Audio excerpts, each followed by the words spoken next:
Ready.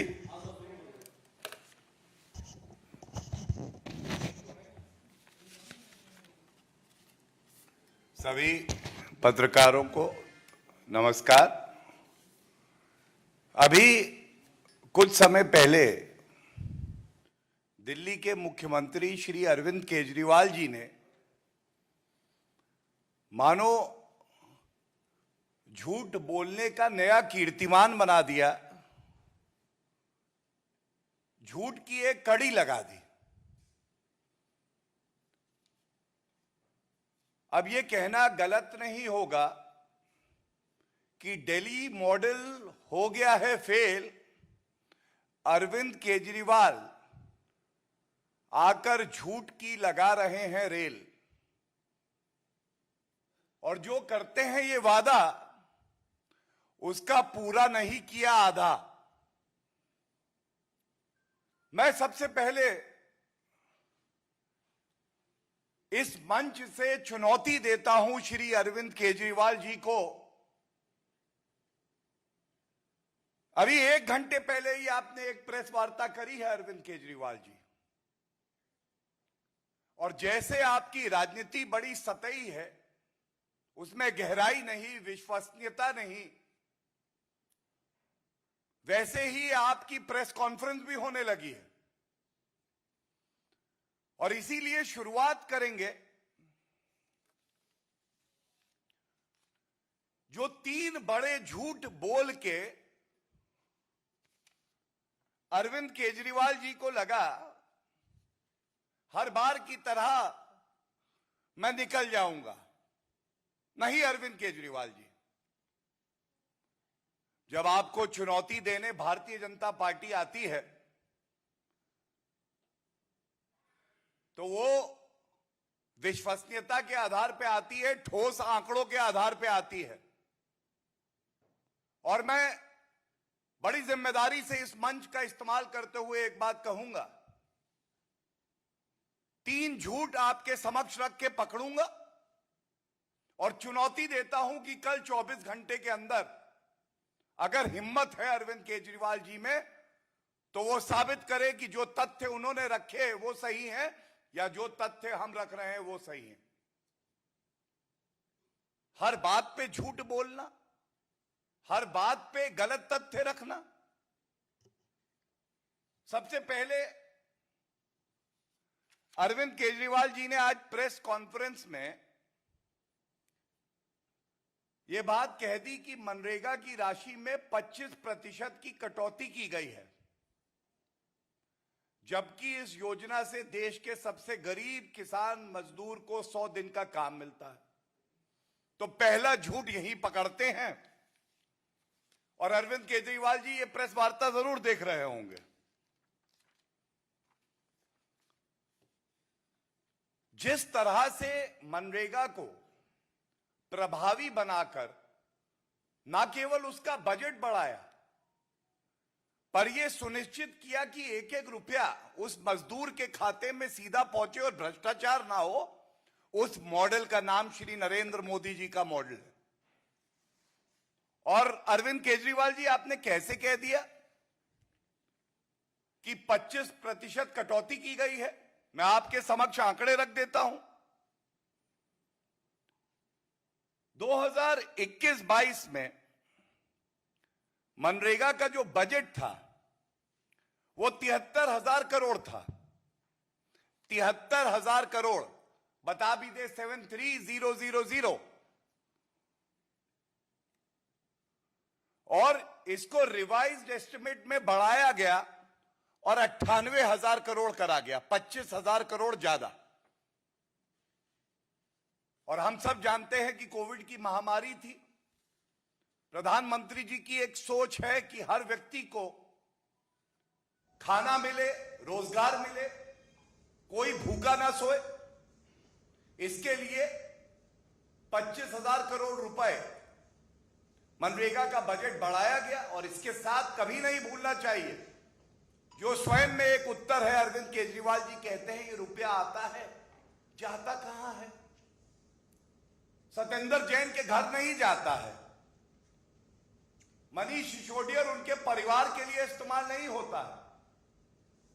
80 crore भारतीयों को 2 साल मुफ्त राशन मिलता है इससे। 200 करोड़ टीके लगते हैं आम जनता को इससे। लेकिन मैं ये बता दूं कि 2022-23 में जब मनरेगा का बजट रखा तो इसका अनुदान था 73,000 करोड़। 21-22 में 73,000 करोड़ और 22-23 में 73,000 करोड़। और इसके साथ अगर अरविंद केजरीवाल जी झूठ ना बोलते इतना और केवल वित्त मंत्री जी का भाषण जो संसद के पटल पर कहा गया है वो सुन लेते, मैं वो लेके आया हूं, क्योंकि जरूरी हो गया है कि झूठों का झूठ पकड़े। ये सवाल निर्मला सीतारमण जी से जब पूछा गया तो मैं पढ़ दूं कि क्या लिखा है। ये रिपोर्ट है मीडिया की, कह रही है government will allocate more funds for MNREGA if needed. अभी ये वित्त वर्ष चल रहा है, 73,000 करोड़ 21-22 में, 25,000 करोड़ और एलोकेट किए रिवाइज बजट। 22-23 में भी 73,000 करोड़ और वित्त मंत्री कहती हैं कि मैं और दूं, आवश्यकता पड़ेगी तो मोदी जी की सरकार है, आम आदमी के साथ खड़ी रहेगी। अरविंद केजरीवाल जी, आपका आरोप था कि 25% की कटौती की गई है। अगर ये सारे जो फाइनेंस के टर्म्स हैं आपको नहीं समझ में आते हैं तो यह आवश्यक ही है कि आप किसी से मदद लें और समझें कि बजट में किस तरह से बजट पेश किया जाता है, उसके बाद अतिरिक्त अनुदान किया जाता है। तो झूठ पहला पकड़ा गया। दूसरा, आपने एक और अनर्गल आरोप लगाया। आपने कह दिया केंद्र सरकार टैक्स एकत्रित कर अभी तक 42% राज्यों को देती थी, पिछले कुछ वर्षों से इसे घटाकर 29% कर दिया गया है, 13% कटौती कर दी गई। अब मैं आपको बिल्कुल स्पष्ट बता दूं, फाइनेंस कमीशन ने यह तय करके बताया कि 5 वर्षों के लिए जो सारे प्रदेशों को जीएसटी में से डिवॉल्व होता था वो 42% पर ही रहेगा। 41% क्योंकि जम्मू कश्मीर और लद्दाख यूनियन टेरिटरी बना दी गई और अगर उसको जोड़ दिया जाए तो 42% 5 साल के लिए। तो ये दूसरा झूठ बोला अरविंद केजरीवाल जी आपने, और आपको लगा कि आप झूठ बोलेंगे कोई पकड़ेगा नहीं। यही राजनीति आप कर रहे हैं। रेवड़ियों से झूठ तक की राजनीति अरविंद केजरीवाल का चरित्र बन गई। संवैधानिक पद पे बैठा व्यक्ति इस तरह के अनर्गल बयान दे, सोचिए असत्य अरविंद पार्टी का क्या हाल होगा। आप है ना असत्य अरविंद पार्टी, केवल झूठ ही बोलेंगे, असत्य ही बोलेंगे। तीसरा, इन्होंने कहा कि 8th पे कमीशन, केंद्र सरकार ने कह दिया है कि 8th पे कमीशन वे नहीं बनाएगी, और इनका आरोप यह है कि इस सरकार को जो सरकारी कर्मचारी हैं उनकी कोई चिंता नहीं। यह आरोप जो है, फिर से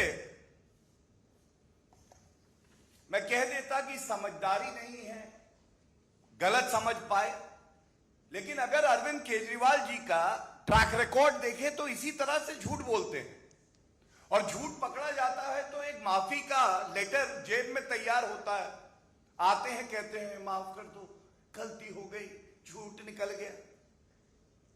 क्या यह सत्य नहीं है कि जब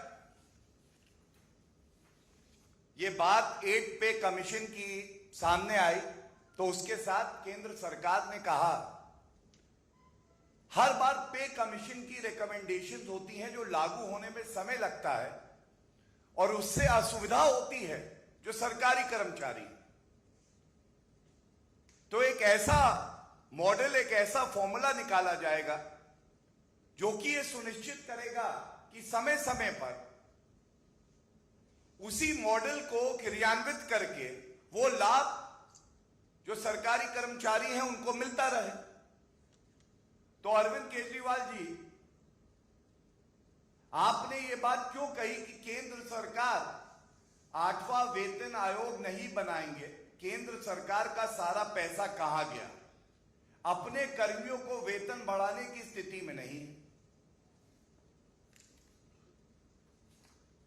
आपने बात क्योंकि पैसे की भी करी है तो ये फर्ज बनता है कि आपको कुछ आंकड़े जरूर दूं मैं, और एक एक आंकड़ा जो दूंगा इस चुनौती के साथ दूंगा कि जाके चेक कराइए, वेरीफाई कराइए, सत्य ढूंढिए, और अगर हिम्मत पड़े तो जो मैं प्रश्न यहां से पूछ रहा हूं उसका 24 घंटे में उत्तर भी दीजिए, और हमारा कोई आंकड़ा अगर गलत हो तो जरूर बताइएगा कि क्यों गलत है। मनरेगा का मैंने आपको आंकड़ा बताया 73,000 करोड़ रुपए, और जरूरत पड़ी तो इसे और बढ़ाया जाएगा, वित्त मंत्री जी ने कहा।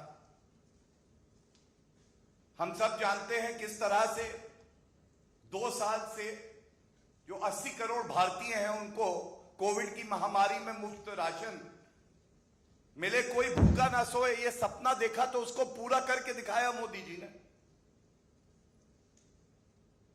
हम सब ये भी जानते हैं कि direct benefit transfer, Jan Dhan account खुले 45 करोड़ के आसपास, तो 2.5 लाख करोड़ रुपए का फायदा हुआ हमारी सरकार को।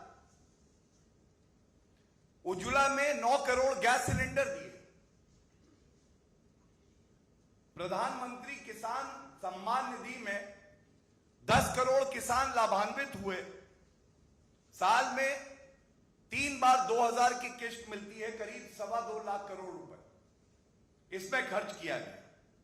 11 करोड़ टॉयलेट बनाए गए।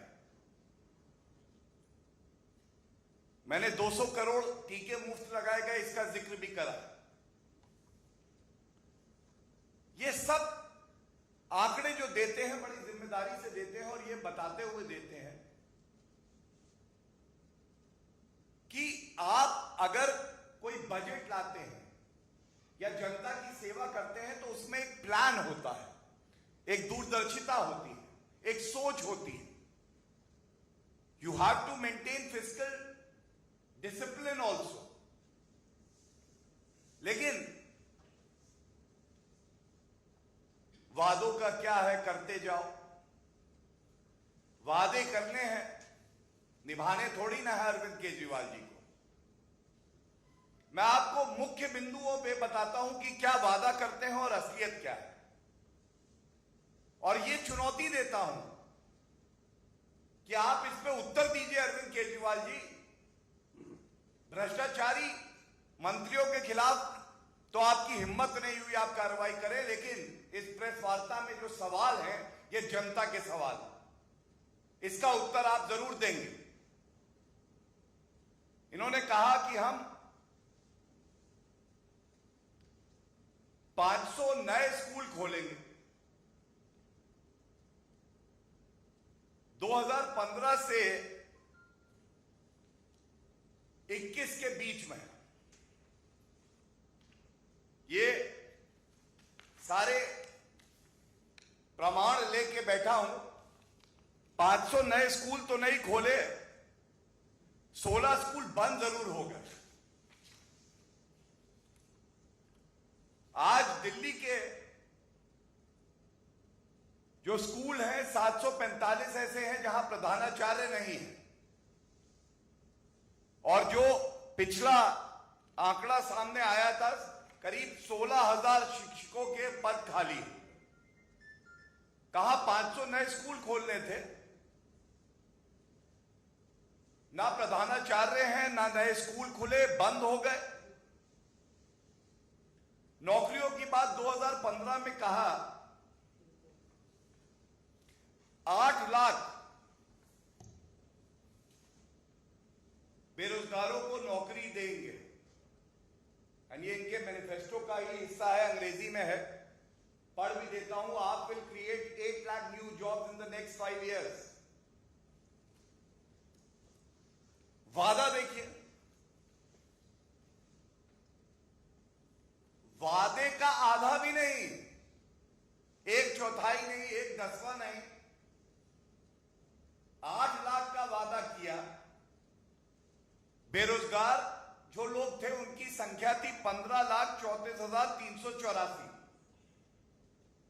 और कुल नौकरियां दी 440। 2015 में 176, 2016 में 102, 2017 में 66, 2018 में 68, 2019 में 0, 2020 में 28। 2015 में 176, 2016 में 102, 2017 में 66, 2018 में 68, 2019 में 0 और 2020 में 28, कुल मिला के 440। और वादा किया था 8 लाख नौकरियों का। कहा 8 लाख, कहा 440। अरविंद केजरीवाल जी की झूठ, भ्रम, असत्य की दुनिया में आपका स्वागत है। इसके बाद आप इनसे केवल एक बात पूछिए। आपने कहा था कि नए अस्पताल बनाएंगे, आरटीआई कहती है कि एक नया अस्पताल आपने नहीं बनाया, और अगर बनाया हो तो कृपया करके हमें बताइएगा, हम साथ चलना चाहेंगे। हम अपनी गलती को सुधारना चाहेंगे। अरविंद केजरीवाल जी, एक मुख्यमंत्री झूठा हो जाए ये तो बड़ा कष्टदायक है। आप ले चलिए, दिखाइए कि आपने कहां अस्पताल बनाया है। 8.5 साल से आपकी सरकार है, और मैं कहता हूं कि किसी की विश्वसनीयता का सबसे बड़ा आधार होता है कि जब संकट की घड़ी आए तो उस संकट की घड़ी में वो जनता की सेवा कितनी तत्परता से, कर्तव्य परायणता से और ईमानदारी से करता है। मैं आपको बता दूं, आप किसी भी आम आदमी पार्टी के मंत्री के पास जाइए, स्वास्थ्य मंत्री तो जेल में है, लेकिन पूछिए तो कहते मोहल्ला क्लिनिक। मोहल्ला का बड़ा हल्ला मचाते हैं। दिल्ली हाईकोर्ट ने कहा था टिप्पणी देते हुए, Mohalla clinics a waste if not used during pandemic. बेकार है मोहल्ला का हल्ला अगर वो जब जरूरत थी दिल्ली के नागरिकों को और वो काम नहीं आ पाए। और हम सब जानते हैं, जब दिल्ली हाईकोर्ट ने टिप्पणी करके कहा था अरविंद केजरीवाल जी से, if you can't manage oxygen के संदर्भ में, will ask the centre to step in. और तब देश के प्रधानमंत्री जी ने हर नागरिक को अपने परिवार का सदस्य मान के यह सुनिश्चित करवाया कि सबको दवाई, सबको बेड, सबको ऑक्सीजन मिले। और जब अरविंद केजरीवाल जी से पूछा गया, ये जो दूसरी लहर आई ये खतरनाक थी, आप कहां थे? पहली लहर में आप कह रहे थे कि दूसरे की तैयारी है, तो उन्होंने कहा नहीं, मैं तीसरे की तैयारी कर रहा था। जब संकट आता है नागरिकों पे, प्रदेश पे, देश पे, तो ये गायब हो जाते हैं। और उसके बाद दिखाई देने लगते हैं झूठे वादे बोल के। मैंने आपके सामने अरविंद असत्य पार्टी का मॉडल रख दिया है। 3 झूठ पकड़ के चुनौती दे रहा हूं, एक बार फिर से दिखा दे कि जो आरोप इन्होंने अनर्गल आज लगाए हैं वो सत्य है। और अगर कोई मुख्यमंत्री संविधान की शपथ लेकर प्रेस वार्ता करके झूठ बोलता है और जनता को गुमराह करता है, उसे कुर्सी पे बैठे रहने का 1 मिनट हक नहीं। धन्यवाद। प्रश्न किसी का हो तो।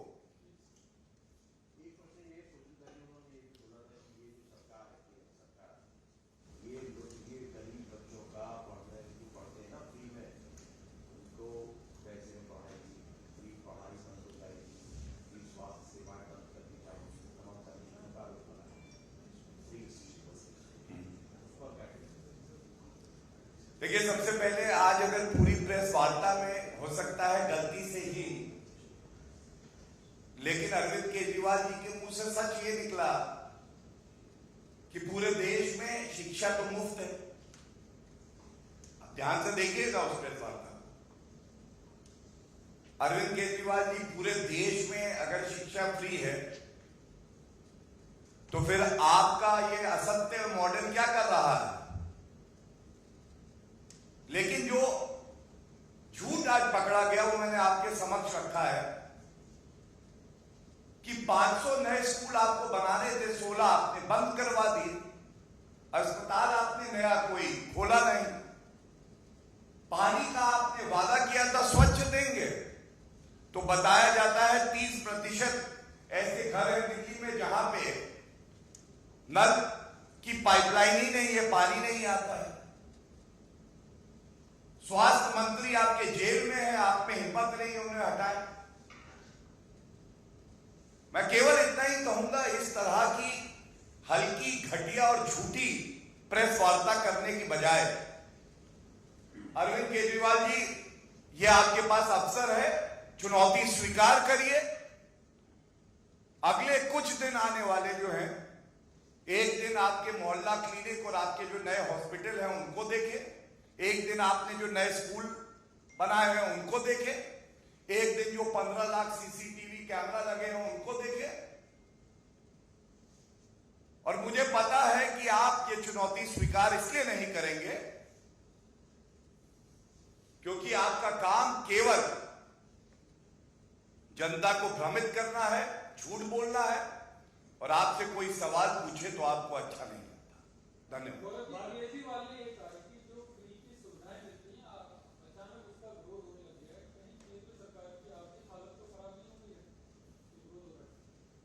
देखिए, मैं फिर आपसे एक बात कहूंगा कि जब 200 करोड़ टीके लगे या कोविड की महामारी में श्री नरेंद्र मोदी जी की सोच थी कि हर घर में राशन हो, खाने के लिए खाना हो, वो रेवड़ी नहीं है। वो परिस्थिति ये मांग करती थी कि हर आदमी के पास एक सहारा हो उसकी सरकार का, क्योंकि सरकार परिवार की तरह होती। लेकिन जब दिल्ली का खुद का बजट एक डेफिसिट बजट है जिसमें कर्ज बढ़ता जा रहा है और आपको केवल चिंता है तो शराब की दुकानों की है, और केंद्र सरकार से आपको सीखना है तो एक बात जरूर सीखिएगा। 2004 से 2014 तक बजट में फिस्कल डेफिसिट क्या था और उसको नियंत्रित करके महंगाई जो डबल डिजिट में थी उसको औसतन 4% पे लाकर किस तरह से फिस्कल डेफिसिट को नीचे किया है, ये श्री नरेंद्र मोदी जी की सरकार ने किया है। और एक बात और कह दूं, किसी से भी कहिएगा, सर्वोच्च न्यायालय के जजमेंट भी हैं इस पे और टिप्पणियां भी हैं, उसको भी कृपया करके ध्यान में रखिए, क्योंकि सर्वोच्च न्यायालय जो कह रहा है उसे हर नागरिक को और खासकर जो संवैधानिक पद पे व्यक्ति बैठे हैं उनको ध्यान में रखना चाहिए। Thank you.